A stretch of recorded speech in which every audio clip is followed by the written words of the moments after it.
చాలా మంది ఏం చెప్తారంటే ఇదే సత్య మార్గం అంటారు, కానీ ఆ మార్గంలో వారు చేసేవన్నీ అసత్యాలే.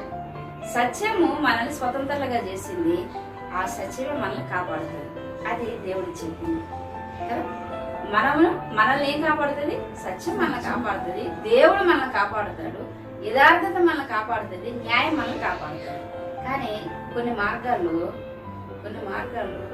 ఇవి మనుషులను కాపాడవు, కానీ మనుషులు వీటిని కాపాడుతారు. అంటే మనిషి దేవుడిని కాపాడుతాడు, మనిషి న్యాయాన్ని చట్టాన్ని కాపాడుతాడు, మనిషి మరి దేవుని యొక్క ఉనికిని కూడా కాపాడే స్థితికి ఈరోజు లోకంలో అనేక మార్గాలు ఉన్నాయి. కానీ ఎప్పుడు దేవుడు మనిషిని కాపాడాలి, కానీ మనిషి దేవుడిని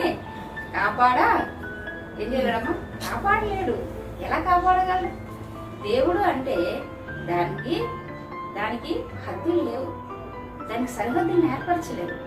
దేవుడు అంటే విశ్వం, దేవుడు అంటే అది ఒక అదృశ్య శక్తి. ఆ దేవుణ్ణి ఇంత మనిషి అయినటువంటి మనిషి ఎలా కాపాడగలరు? కాకపోతే దేవుడు ఏర్పాటు చేసినటువంటి మనుషులు నాయకత్వం వహించగలరు. దేవుని ఏర్పాటు చేసిన విధానంలో ఒక మనిషి దేశాన్ని పరిపాలించగలడు. మనిషి ఎప్పుడు కూడా దేవుణ్ణి కాపాడలేడు. అది అసత్యం. సత్యం ఏంటి?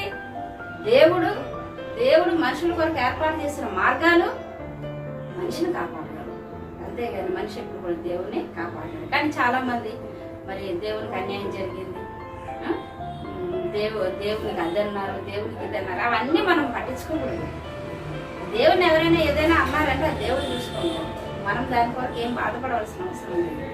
ఎందుకంటే నువ్వు వెళ్తున్నటువంటి మార్గం, నేను వెళ్తున్నటువంటి మార్గం, మనల్ని దేవుడు ఆ పాపములో నుంచి విడిపించాడు అని నిజముగా న్యాయంగా మనం చెప్పవలసినటువంటి మాట ఏంటంటే మన జీవితంలో కలిగినటువంటి మార్పే, మనం పొందుతున్నటువంటి తృప్తే.